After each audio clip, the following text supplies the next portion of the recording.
Thank you very much, Mark, and you're doing a fantastic job, and our country appreciates it very much.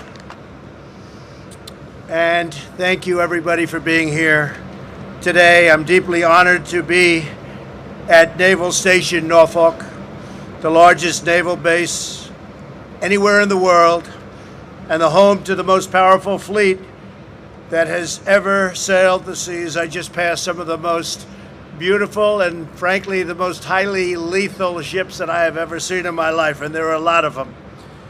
And they're in better shape now than they have been for many, many decades with what we're doing. We're grateful to be joined by Commander of the U.S. Fleet Forces, Admiral Christopher Grady, and Commander of the U.S. Second Fleet, Vice Admiral Woody Lewis. Thank you both for being here. We appreciate it very much. As we gather today, our country is at war with an invisible enemy. We are marshaling the full power of the American nation, economic, scientific, medical, and military, to vanquish the virus, and we will do that. Today, I'm here to express my profound gratitude to the dedicated service members who will soon be on the front lines of this fight.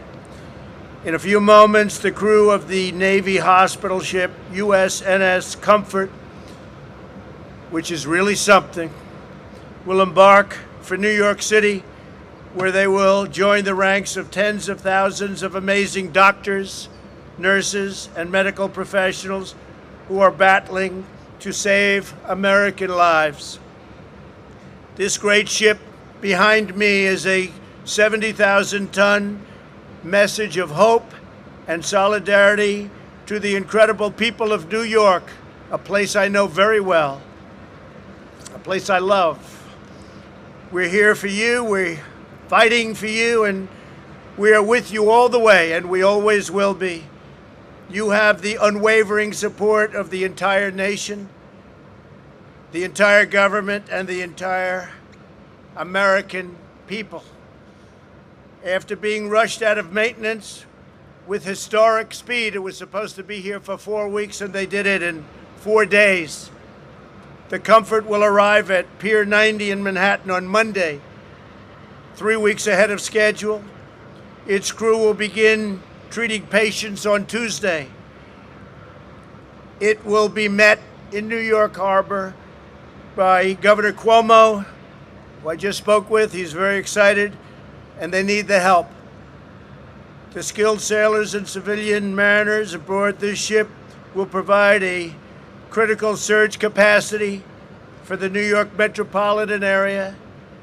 Their mission will be to care for New Yorkers who do not have the virus, but who require urgent care. In other words, they'll be using this. People will be coming out of hospitals who don't have the virus, and they'll be on the ship where they have great operating rooms and great facilities. And the places inbound on land will be where people that have the virus will be. So the people with the virus will not be on ship. The ship will be used for people having operations and other things other than that. By serving these emergency patients away from the hospitals, beds will be opened up all over the city for those who are infected. This ship can handle a lot of people, so it will open capacity all over the city. And it'll be ready to address any life-threatening medical emergency. It is stocked. It's stocked to the brim with equipment and medicines and everything you can think of. Importantly, by treating non-infected patients remotely on the ship, it will help to halt very strongly the transmission of the virus. The Comfort sister ship on the West Coast, the USNS Mercy, arrived ahead of schedule substantially in port yesterday. Governor Gavin Newsom was very thankful for it. They're working very hard in California. It's performing a similar mission for the people of Los Angeles and the people of California.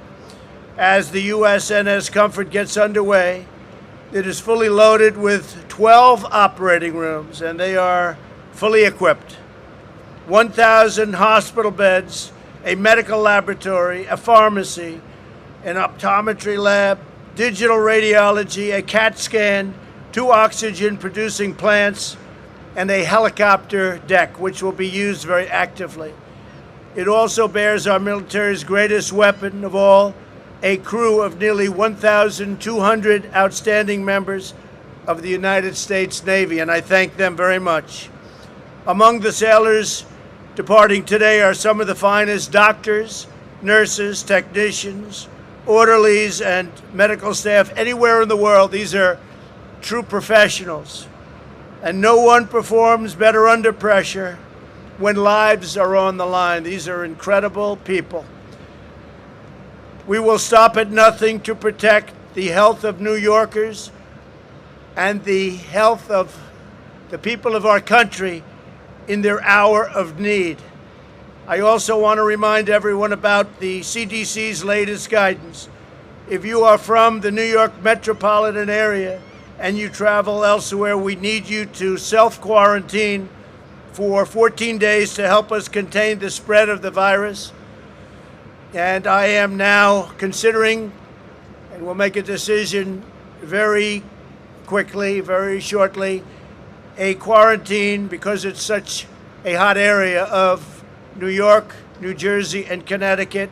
We'll be announcing that one way or the other fairly soon. This does not apply to people such as truckers from outside the New York area who are making deliveries or simply transiting through. It won't affect trade in any way. The Army Corps of Engineers and FEMA are racing to build temporary hospitals, which are now completed, by the way, in record time. 4 hospitals, 4 medical centers. And in speaking with the governor this morning, we're giving them an additional 4 large tents, which they need very badly. And the emergency medical stations in New York are top of the line. You have them in not only New York, but in California and Illinois. We'll be adding some to other states also. I've empowered our nation's governors with the resources to call up the National Guard and authorize the activation of ready reserves. 2 big words, ready reserves. FEMA has shipped or delivered 11.6 million N95 respirators, 26 million surgical masks, 5.2 million face shields, and a lot are being made of all of the things I just named right now. We have millions and millions of new medical items being made as we speak and purchased. 4.3 million surgical gowns, 22 million gloves, and 8,100 ventilators. We have moved rapidly to mobilize every instrument of American power. This week I invoked the Defense Production Act to compel General Motors to carry out federal contracts for ventilators, and I think they're going to do a great job. I have to say that. We're also working with the major ventilator companies in the United States, all big-name companies, all companies that do ventilators, so they won't need extra time, and they're gearing up, and they'll be working 24 hours around the clock, and they have been. They've been doing a fantastic job to accomplish a historic ramp-up, and a ramp-up in the kind of numbers that we're talking about. And if we make too many, that's going to be okay, because I spoke with the Prime Minister of the UK yesterday, Boris Johnson. He tested, as you know, positive. And before I even was able to get a word out of him, he said, I said, how are you doing? He said, we need ventilators. The UK needs ventilators. A lot of countries need ventilators badly. It's a tough thing to make. It's a very complicated and expensive piece of equipment. I would say more so than a car. You're talking about expensive, complicated equipment. So I hope we soon will have enough that we can help other countries with ventilators. A lot of countries need them. In the next 100 days, America will make or acquire 3 times more ventilators than we do in an entire year. We are so geared up. At Boeing, Ford, Honeywell, 3M, Haynes, and other great American companies, factory floors and manufacturing lines are being converted to produce the respirators, protective masks, face shields, and other vital equipment. and those companies have been amazing. And Boeing is giving us their cargo moving planes. They're the biggest cargo movers anywhere in the world, and we're going to be using them to ship certain types of equipment to various states. Hundreds of millions of Americans are also making tremendous sacrifices on the home front in a historic drive to support our great workers and businesses. I signed into law the single largest economic relief package in American history. You saw that yesterday. The 2.2 trillion, and think of that, 2.2 trillion, but it goes to 6.2 trillion depending on what we decide. This legislation delivers job retention loans for small businesses to help them keep workers on payroll, expanded unemployment benefits, and direct cash payments to American citizens. And these are very substantial payments. A family of 4 will be getting approximately $3,400. This legislation also provides massive increases in funding for hospitals who need it, for disaster relief fund, and critical life-saving medical supplies. We're spending a tremendous amount of money on medical supplies. We're trying to get it to the point needed directly as opposed to our supply lines, so it can go directly to where they need it without having to go through a long process. I don't want to say bureaucratic, but we have not.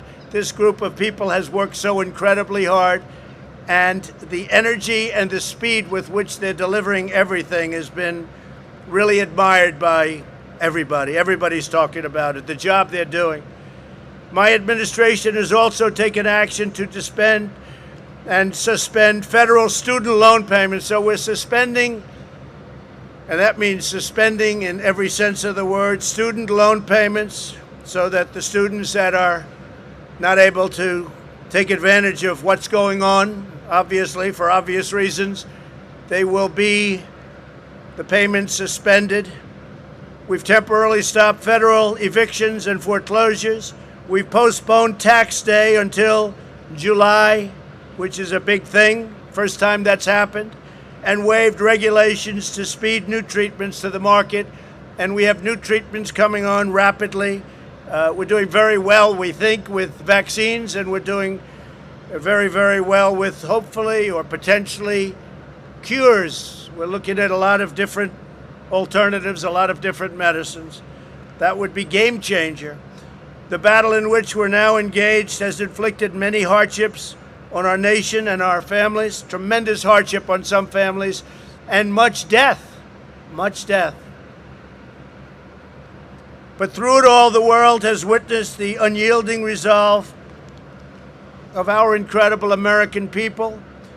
We are not only a country of vast resources, we're a nation of colossal strength, towering spirit, soaring patriotism, and exceptional character, and you're showing it to the entire world.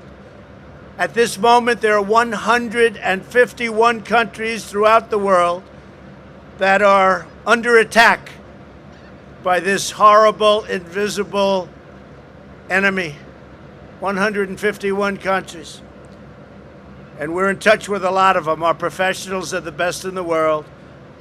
But who would ever think 151 countries are under attack? We are one family bound together by love and loyalty, the eternal traits so perfectly embodied by the extraordinary men and women aboard the ship and the men and women at this beautiful, scenic, but really tough base. This base is something, thank you very much, this base is something very, very special. With the courage of our doctors and nurses, with the skill of our scientists and innovators, with the determination of the American people, and with the grace of God, we will win this war, and we will win this war quickly with as little death as possible.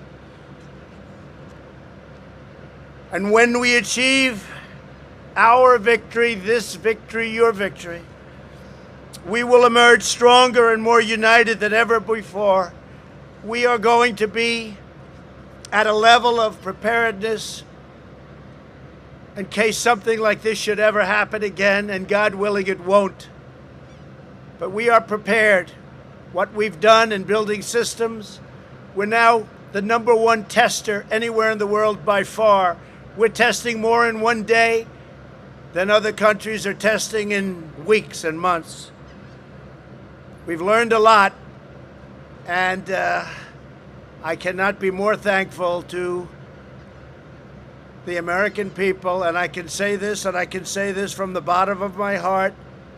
I am very proud to be your president. Thank you very much, and God bless you all. Thank you. Thank you very much.